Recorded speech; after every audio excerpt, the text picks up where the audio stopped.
High viewers, ఈరోజు సుభాష్ చంద్రబోస్ గారిది జయంతి. జనవరి 23. He is the real hero of our India. అసలు ఫ్రీడమ్ ఫైటర్ అంటే సుభాష్ చంద్రబోస్. మీరు నమ్ముతారా? మనకి స్వాతంత్రం వచ్చింది సుభాష్ చంద్రబోస్ వాళ్ళంటే. ఆయన చనిపోయింది 1945 ఆగస్టు 18 అని చెప్పేసి మనం అంతా అనుకుంటూ ఉంటాం. నిజంగా ఆయన చనిపోయేది ఇప్పటికీ డౌటే. సరే, ఆ రోజు అనుకున్నా. స్వతంత్రం వచ్చింది ఎప్పుడు? 1947 August 15, right? So 2 years gap ఉంది మధ్యలో, అవునా? బట్ ఈ 2 yearsలో ఏం నడిచింది తెలుసా? రెండో ప్రపంచ యుద్ధం అయిపోయిన తర్వాత బ్రిటన్ పరిస్థితి ఏంట్రా బాబు అంటే అల్లల్లాడిపోతూ ఉన్నారు వాళ్ళు. అక్కడ ఉన్నటువంటి అపోజిషన్ వాళ్ళు కూడా, ఏంద్రా మీరు అసలు భారతదేశం పెద్ద దేశాన్ని మీరు పరిపాలించడం, ఇంకా వాళ్ళ ఫ్రీడమ్ ఇచ్చేయండి అని చెప్పేసి అన్నారు. ఇక దాంతో ఇక్కడ వచ్చేసి కాంగ్రెస్ వాళ్ళు ఎవరైతే ఉన్నారో, నెహ్రూ, పటేల్, వీళ్ళంతా గాంధీతో మాట్లాడేసి ఎవరు ప్రధానంగా ఉండాలి, ఉప ప్రధానంగా ఉండాలని. మరో పక్క మొహమ్మద్ అలీ జిన్నా వచ్చేసి మా పాకిస్తాన్ మాకు సెపరేట్ కావాలి ముస్లింకి అని చెప్పేసి ఆయన. ఇది దేశ విభజన ఒక పక్క, ఎవరు పరిపాలించాలి, ఎవరు ఏ పదవులు ఉండడం ఒక పరిపక్క. ఈ మొత్తం 2 సంవత్సరాలు నడిచింది తెలుసా మీకు?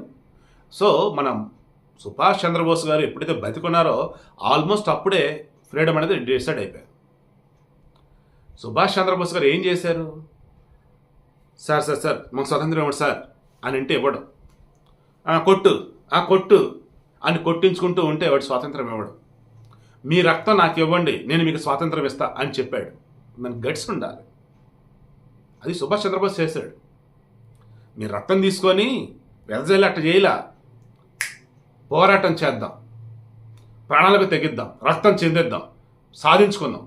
మన స్వాతంత్రం ఎవడో ఇచ్చే భిక్ష కాదు, మనదది, సాధించుకుందాం అని చెప్పున్నాడు. ఈ భారతదేశాన్ని ఎవడో కూడా బానిసత్వంలాగా చేసుకుని పరిపాలిద్దని చెప్పి అనుకుంటే ఏది కాదు.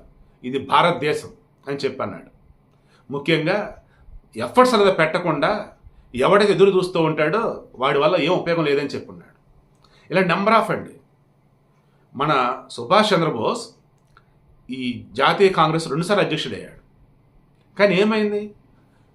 ఆయనేమో పోరాడదాం, సాధించుకుందాం అంటాడు. అనకూడదేనా ఉన్నోళ్ళేమో ఏ పోరాటాలు వద్దు, నిరసన తెలియజేద్దాం, సత్యాగ్రహాలు చేద్దాం, వాళ్ళే ఇస్తారులే. మన జగన్ గారు కానీ ప్రత్యేకత అడిగి సాధించుకుందాం, అడుగుదాం అంటారు. ఎలా అడుగుతావు నువ్వు? ఆల్రెడీ ఇవ్వనని వాళ్ళు అంటున్నారు కదా. అలాంటప్పుడు ఏంటి? ప్రతిపక్షంలో ఉన్నప్పుడు ఏం చెప్పారు? కేంద్రం మెడల వంచి సాధించుకుందాం అన్నారు. అప్పుడు ఏం చేయాలి? పార్లమెంట్లో పోరాడాలి, మూకుమ్మడి రాజీనామాలు చేయాలి. యావత్ దేశం అంతా కూడా ఏపీకి ప్రత్యేక హోదా ఇవ్వాల్సిన అవసరం ఏంటో గుర్తు చేయాలి. ఆ బిల్స్ ఏదైనా ప్రవేశపెడుతున్నప్పుడు దానికి సపోర్ట్ అవసరమైనప్పుడు నువ్వు గట్టిగా అడగాలి. అలా చేసింది ఏమీ లేదు. సో ఈ మూమెంట్లో నేనేమంటాను, సుభాష్ చంద్రబోస్ కూడా ఏమన్నారంటే, అడుగుతూ ఉంటే అయ్యేది కాదురా అబ్బాయి, ఎఫర్ట్స్ పెట్టాల్సిందే అన్నాడు. అలా జర్మనీలో ఉన్నటువంటి హిట్లర్తో మాట్లాడినా, రష్యాలో ఉన్నటువంటి కమ్యూనిస్ట్ నాయకులతో మాట్లాడినా, జపాన్లో ఉన్న నాయకులతో మాట్లాడినా, వీళ్ళందరితో కూడా ఏం చేస్తున్నాడు? తనకంటూ ఒక సెపరేట్ ఆర్మీని ఫామ్ చేస్తున్నాడు, ఇండియన్ నేషనల్ ఆర్మీ. దానితో సింగపూర్ నుంచి ఇటు జపాన్ నుంచి నెమ్మదిగా మయన్మార్ ఇవన్నీ ఎంటర్ అయిపోయి ఈ భారతదేశంలో ఉన్నటువంటి బ్రిటిష్లో పారదోడే విధంగా ఆల్రెడీ ఎఫర్ట్స్ పెట్టడం మొదలెట్టండి. డెవిల్ సినిమా గురించి నేను చెప్పాలన్నా కదా. డెవిల్ సినిమా మీరు చూడండి, సినిమా చాలా బాగుండేది. మరి ఎందుకు హిట్ అవ్వలేదో నాకు అర్థం కాదు. అందులో త్రినేత్ర అని చెప్పేసి ఒక ఏజెంట్ ఉంటాడు, బ్రిటిష్ వాళ్ళ దగ్గర పనిచేస్తుంటే ఏజెంట్ లాగా. కానీ అతను ఎవరు? ఆజాద్ హింద్ ఫౌజ్, ఇండియన్ నేషనల్ ఆర్మీకి సంబంధించి ఒక ఏజెంట్. ఆయన ఏం చేస్తుంటాడు? ఎప్పటికప్పుడు ఈ సమాజంలో ఉన్నటువంటి బోసు ప్రతినిధులు ఎవరైతే ఉన్నారో, ఇండియన్ నేషనల్ ఆర్మీకి సంబంధించి ఎవరైతే ఇక్కడ ఉన్నారో ప్రతినిధులుగా, వారిని అలర్ట్ చేస్తూ, ఎప్పటికప్పుడు వారిని జాగృతం చేస్తూ, ఎప్పటికప్పుడు వారిని స్వతంత్రం సాధించేందుకు పోరాటం చేయమని చెప్తూ ఉంటాడు. అరకం అడుగులు వేయిస్తూ ఉంటారు. అప్పుడు నాకు క్లియర్గా అర్థమైందండి, భారతీయుడి సినిమాలో పెద్ద కమల్ హాసన్ కూడా ఎవరు? ఇండియన్ నేషనల్ ఆర్మీలో సభ్యుడు, మన సుభాష్ చంద్రబోస్ ఆజాద్ హింద్ ఫౌజ్ సంబంధించేసి ఎఫర్ట్స్ పెట్టినటువంటి పర్సన్. సో ఆనాడు బోస్ స్థాపించినటువంటి ఆ సైన్యంలో ఉన్నటువంటి ఒక నార్మల్ పర్సన్ కూడా అసలు 2 సైడ్లు పదునటువంటి కత్తిలాగా ఉండేవాళ్ళు. అటు మర్మకళ కావచ్చు, ఇటు యుద్ధ కళ కావచ్చు, వాట్ ఎవర్ ఇట్ ఈస్. శత్రువు అన్నవాడు ఎదురుగా ఉన్నాడు అంటే చీల్చి చెండాడటం ఏం కాండి. అది క్రూర మృగమైనా బ్రిటిష్ వాడైనా సరే అంత ఇదిగా వాళ్ళు ఉండేవాళ్ళు. అటువంటి వాళ్ళ జోలికి వస్తే బ్రిటిష్ సంగతి ఏంటంటే వాళ్ళకి అర్థమైపోయింది. మనం చుట్టుపక్కల దేశాల నుంచి వస్తున్నటువంటి ఈ ఇండియన్ నేషనల్ ఆర్మీ బోస్ నాయకత్వం వాళ్ళు అడ్డుకుంటున్నాం. కానీ ఆల్రెడీ ఇంటర్నల్గా దేశంలో కొన్ని లక్షల మంది ఆల్రెడీ ఉన్నట్టుగా వాళ్ళకి అర్థమైపోయింది. సో ఇప్పుడు ఏ క్షణమైనా సరే వాళ్ళు అటాక్ చేస్తే కష్టం. ఇంకా గవర్నమెంట్ వాళ్ళే ఫామ్ చేస్తారు. అప్పుడు మన ఆటలు సాగు. అందుకని ఏం చేద్దాం, ఈ కాంగ్రెస్ వాళ్ళతో మాట్లాడదాం, బోసును పక్కన పెట్టమని చెప్పేద్దాం, అండ్ ఫ్రీడమ్ ఇస్తాం, బట్ ఈలోపు అన్ని రెడీ కూడా చెప్దాం. అదే చేస్తారు, అదే జరిగింది. సో మీకు అర్థమవుతుందా? డెవిల్ సినిమా చూడండి, అసలు బోస్ గారి యొక్క అనుచరులు ఎలా ఉంటారంటే మీకు ఆ సినిమాలో తెలిసింది. నిజంగా అంత స్ట్రాంగ్గా ఉండాలి వాళ్ళు. అండ్ ఇప్పుడు సుభాష్ చంద్రబోస్ గారికి సంబంధించి నేను చెప్తున్నది, ఈ దేశం అంతా నమ్ముతుంది కూడా ఇదే. మనకు స్వాతంత్రం రావడానికి కారణం అంటే సుభాష్ చంద్రబోస్ గారే. ఎప్పుడైనా సరే సత్యాగ్రహాలు, నిరసనలు, దీక్షలు వీటి వల్ల వచ్చేదంటే ఎక్కడో 1-2 అంతే. అదర్వైజ్ అన్నీ కూడా నీ వస్తువు నీకు ధర్మబద్ధంగా రావాల్సింది పోరాడి సాధించుకోవాలి. రక్తం చిందడం అవసరం అయితే చిందించు, ఏం పర్లా. ప్రాణాలు పోతున్నాయి పోనీ, ఏం పర్లా. కానీ నీ ఆలోచన అన్నది ఉందే, ఈ పోరాటం అన్నది ఉందే, అది నీవు మరణించినా కానీ ఇంకో 100 మందిని రెడీ చేసింది.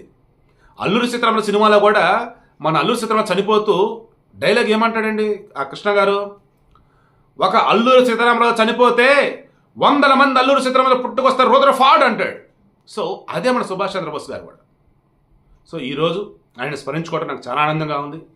సో మీకు కూడా నేను చెప్పదలుచుకుని ఒకే ఒకటి, దయచేసి గుర్తుంచుకోండి, మీ ధర్మ ప్రకారం మీరు చేసిన పనులు మీరు చేయండి, దానికోసం రక్తం చిందించకపోతే చిందించండి. అంటే ఏమంటాను, పోరాటం అనేది న్యాయబద్ధంగా ఉండాలి, ధర్మబద్ధంగా ఉండాలి. ఇంట్లోనే కూర్చుంటే అన్ని అవే వస్తాయి అనుకుంటే అయ్యేదిగా. సో మన ప్రజాస్వామ్యంలో ఉన్నాం, అన్ని సవ్యంగా జరుగుతూ ఉన్నాయి.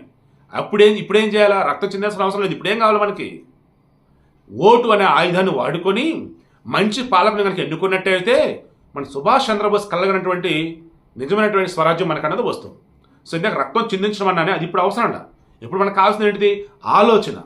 నీ ఆలోచనతో ఈ దేశంలో సరైన పాలకుని ఎన్నుకో.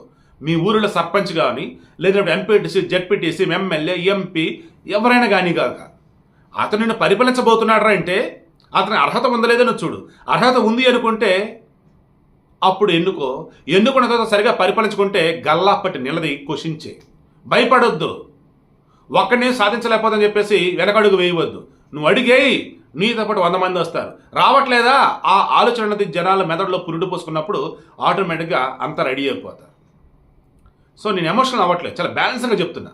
ఏమని చెప్తున్నాను, ఆనాడు గాంధీ కలల కన్న స్వరాజ్యం అంటారు. గాంధీ కలలు కాదండి, సుభాష్ చంద్రబోస్ కలల కన్న స్వరాజ్యం. గాంధీ గారు కానీ, నెహ్రూ గారు, పటేల్ గారు చాలా చేసిన కాదనట్లు. కానీ స్వాతంత్రం మనకి వచ్చిందంటే సుభాష్ చంద్రబోస్ గారి వల్ల, ఇండియన్ నేషనల్ ఆర్మీ వల్ల, ఆజాద్ హింద్ ఫౌజ్ వల్ల, ఆ సభ్యులు ఎవరైతే ఉన్నారో, ఆ సైనికులు ఎవరైతే ఉన్నారో వారందరి వల్ల. నిజమైనటువంటి స్వాతంత్ర సమర యోధులు అంటే వాళ్ళే, అందులో నో డౌట్.